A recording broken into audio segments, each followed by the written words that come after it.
favorite aspect is definitely meeting fans and just seeing how people from all different backgrounds, races, men, women, children, everybody, so impacted by his music and by what he gave of himself to the world. I did a video of Michael Jackson's Love Never Felt So Good. Joseph Jackson, the father, saw the video and he enjoyed it. And then he put the same video on his website. It was my birthday and it was about like 15, 16,000 people there towards the end of the show. They brought out cake and they all sang happy birthday to me. I hope to use my voice and use my talent to speak good to people and heal people, because I think that we all have, a certain gift that's meant for that purpose. You're currently performing with the Michael Jackson tribute band, Who's Bad. Can you tell us more about the show?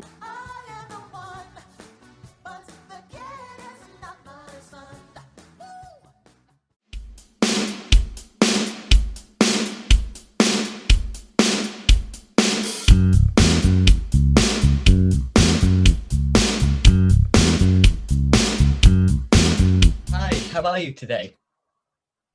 I'm doing good. How are you, Red? Yes, I'm well, thank you. Where are you calling from? I'm calling from Miami, Florida. How are things there? Things are good. It's getting ready to storm actually right now, but it'll pass in about 5 minutes. For those who don't know you, could you introduce yourself, please? Tell us a bit about yourself. Well, my name is James Times. My stage name is the Michael Jackson Tribute Artist, and I am a Michael Jackson tribute artist. Thank you. So to start off, how and when did you become interested in Michael Jackson, and when did you discover your similarity to him? Well, I've been a Michael Jackson fan, of course, since I can remember 3 years old. I probably was introduced, to him before then, his music, but as far as I can remember, it's like 3 years old, 91, 92. And yeah, just around that time. And since then, I've been just totally, inspired and influenced by everything Michael Jackson, his life. What came first, the dancing or the singing?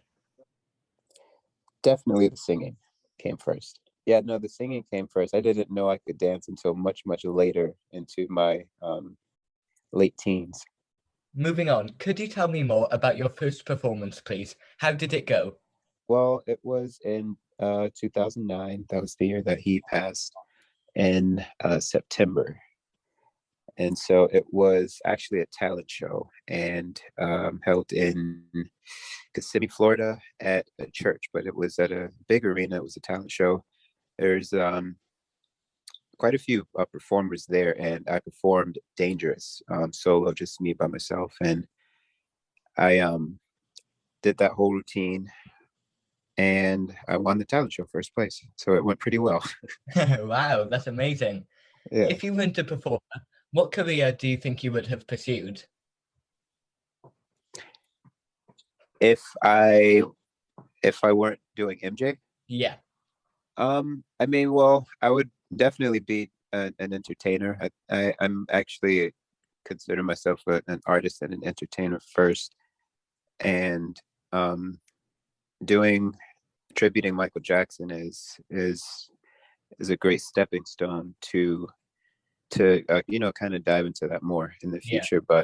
But just I don't think I would be doing anything outside of music or entertainment. As a Michael Jackson tribute artist, how long would it take you to learn new choreography, and how often do you rehearse? To learn new choreography, it wouldn't take long at all, and I practice really all the time. Learning, I think the choreography is just at this point just innate from being a child and always watching Michael Jackson videos and just trying to be like him as a kid.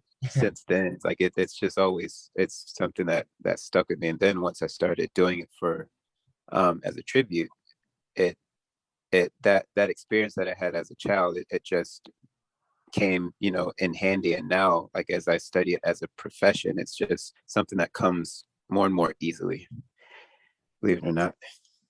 How long would it take you to get stage ready? Stage ready takes me about 2 hours. How long does it take for each thing, like the makeup and the costume and then all the preparations? Well, the makeup and hair takes the longest. It doesn't take me long at all to get dressed, about 15 minutes. But hair, makeup will take about an hour, and then I'll spend maybe 30, 45 if there's time. There's not always time for me to have 2 whole hours um to get myself ready, but in a perfect world, I'd say about hour on makeup and about 30, 45 minutes on hair, and then I throw on my clothes and everything, touch up, and walk on the stage. Similarly, which is your favorite costume? Um, Favorite costume, I mean, when I'm fully dressed is I don't know, it's kind of a toss up because I have two actually. I have, the first one I would say is the Bad Tour bodysuit, Yeah. with the buckles and the belts and all that. And then the second one would be the Dangerous leotard, the gold leotard and the jacket and everything about that look. So those two, I think, I would say they're equal in favoritism. I really love just the way. I like, the other tours and everything too, but it's just those two outfits. I just love the way, like, it hugs the body, and just the Yeah. way it commands, a certain kind of attention on stage. So yeah, those two. Is there a certain costume change that's trickier or takes longer than the rest? Let me see. I don't think so. I think ours with Who's Bad, because I'm in Who's Bad tribute band, Yeah. and our set we have in our set we have Billie Jean, and then right after that we have Beat It, and then we have Thriller. All going right into each other, and those those particular jackets are, for me, incredibly heavy and like kind of tight the way they're made. So there's no breaks. So switching out of those three, and especially coming out of the Billie Jean dance because it's so long and everything. So being kind of winded and having to do that change into out of Billie Jean into Beat It, and then out of Beat It, which is high energy, into Thriller, and then out of Thriller, which is also another high energy. That section of our show is, I would say, is the most um, Hmm. challenging, I guess. Do you have a favorite Michael Jackson song to perform or a favorite routine? Yeah, I have both. Favorite song to perform is "Wanna Be Starting Something," and favorite routine is "Dangerous," the Dangerous routine. Is there a certain song or dance move that is more challenging than the rest? Yeah, I would say definitely one, which is the spin. The spin, um, doing it the right way is challenging. I think that's it. I would say that for me, it's the spin. Everything else comes pretty easy. Yeah. Have you had a favorite performance? Have you had any like standout moments? It was my birthday. I want to say the year of 2017, and we were in Bloomington, Indiana, at Conner Prairie, and it was about I want to say close like 15, 16,000 people there. Wow. And yeah, and they brought out towards the end of the show, they brought out cake and they all sang happy birthday to me. And the show was great. And yeah, it was a pretty memorable that was a pretty memorable moment. And they did it for me the next year after that, which was great, and just as equally um sweet. But just the first time experiencing it, that the first year was just incredible, an incredible feeling. Yes, that must have been amazing. Yeah, and the second time, my mother was actually on that trip with me, so she brought out the cake the second time. So both times it was great. What would you say are the highs and lows of being a Michael Jackson tribute artist? And do you have a favorite aspect of the job? Yeah, the favorite aspect is definitely meeting people after the show, meeting fans and hearing their experience of Michael Jackson and what he means to them, and just seeing how people from all different kinds of walks of life and backgrounds, races, men, women, children, everybody. Um, just, so impacted by his music and by what he gave of himself to the world. And so that's the most rewarding part of it. Um, I guess the most challenging part of it would be when it comes to, I guess, the getting to and from places, like the travel aspect of it is, it gets kind of, bearing at times. But Yeah. once you get to a place and, you get there and you do what we came to do, which is, perform and use our gifts and use our talent and meet the people and have a good time, it makes it everything else just worthwhile. Do you have a favorite city or a favorite venue that you've performed at whilst on tour? Um, there's there's quite a few. I love, I believe it's the Civic Center in Akron, Ohio. I love performing at Connor Prairie, the one I was just talking about, for my birthday, which is in Bloomington, Indiana. Uh, there's a few more. I just can't think of them off the top right now. Have you had a greatest accomplishment as a tribute artist? Actually, yeah, and it was before before Who's Bad. It was sometime in 2000, maybe 14, I want to say. I did a video of Michael Jackson's Love Never Felt So Good. And Joseph Jackson, the father, saw the video, and his business partner reached out to me at the time, Dieter Weisner, and said, the great things that Mr. Jackson had said about my video. And that alone was just, enough for me. It was great that Joe Jackson, saw my work and he enjoyed it. And then I found out later that he put the same video on his website underneath something that he had posted of Michael Jackson. And yeah, that was the greatest, I would say the greatest part of what I've done so far, is that his eyes saw something that I've done. That's And incredible. Wow. yeah, yeah, and he felt good about it. Sometimes I know he doesn't like everything, but for him to see my work and actually and love it to enough to post it on his website was great. Wow. You are one of the few Michael Jackson tribute artists who sings as well as dances. How do you maintain your voice? While performing, Just in general, yeah. yeah, just lots of practice. It takes lots of practice and exercise, staying in shape. Of course, with that, there's breathing. You have to be able to breathe well and know how to execute the dance and the vocal and sound decent, and because it's live. So I've been at it for a while, so it's fun. That's something I really think about. It's just a lot of fun really fun to do it when we're doing it. But to maintain the voice is mainly hydration, drinking lots and lots and lots of water. You're currently performing with the Michael Jackson tribute band, Who's Bad. How did this come about? And can you tell us more about the show, please? Yeah.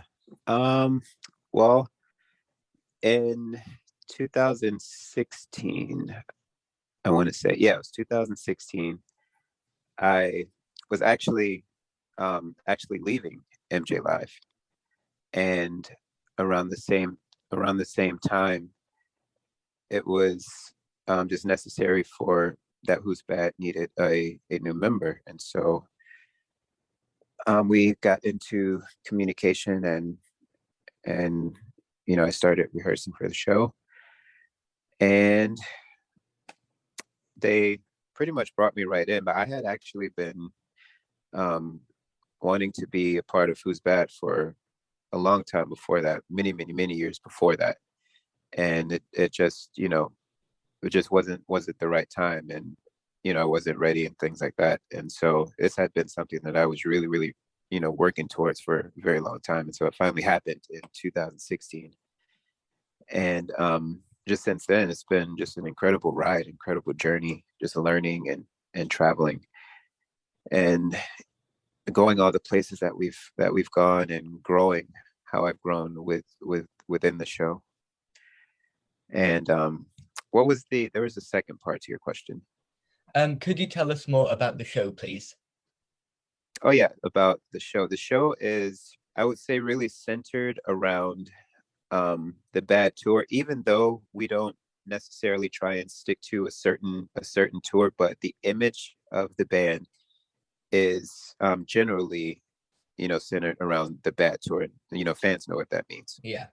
And we, do our show is it really has all the songs from every era. There's from Jackson 5 to the Invincible era.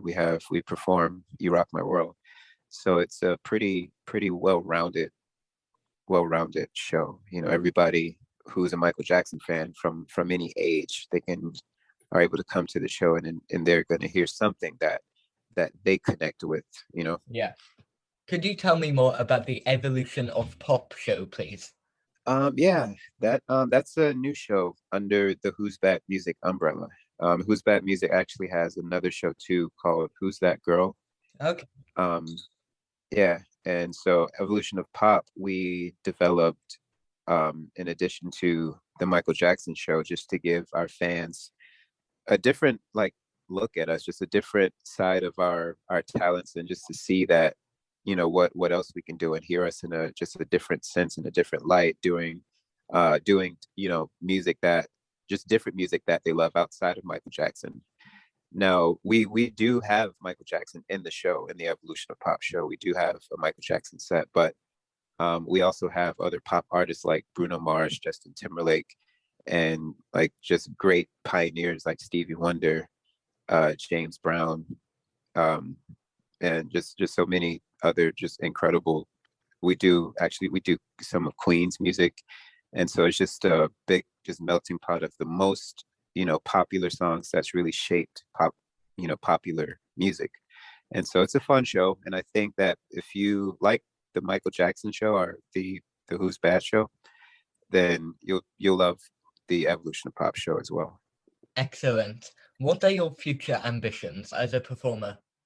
Well, I hope to, when it's time, to use my voice and use my talent to speak good to people and heal people, because I think that we all have, a certain gift that's meant for that purpose, to heal people and to speak to people in a good way, and hope and positivity. So I hope that in my own right, outside of Michael Jackson, that is something that I'm either doing or closer towards. And finally, do you have any tips or advice for someone who'd like to become a Michael Jackson tribute artist, please? Yeah, just practice, study. If you really want to connect with people, you have to study Michael Jackson, and you have to study where everything that he did came from. So that means, doing research and studying who he considered were the greats. And those are the people that you also should study. And then the second thing to that is, I would say, just practice all the time. If you practice, you'll get better and you get more confident, and you start to book shows and you start to get gigs and people start to like what you do, and you'll be on your way if you practice. Thank you. So thank you so much for doing this interview. I've really enjoyed talking with you today and learning more about you. If anyone wants to follow you on social media, where can they find you? I'm on Instagram and Facebook, YouTube, and pretty much all social media as the Michael Jackson tribute artist. So that brings us to an end. Thank you so much again for taking the time to do this interview. Yes, thank you very much. Stay safe. and I hope you have a great weekend. Thank you. You as well. I appreciate it. Thank you very much. Thank you. Bye. Bye bye.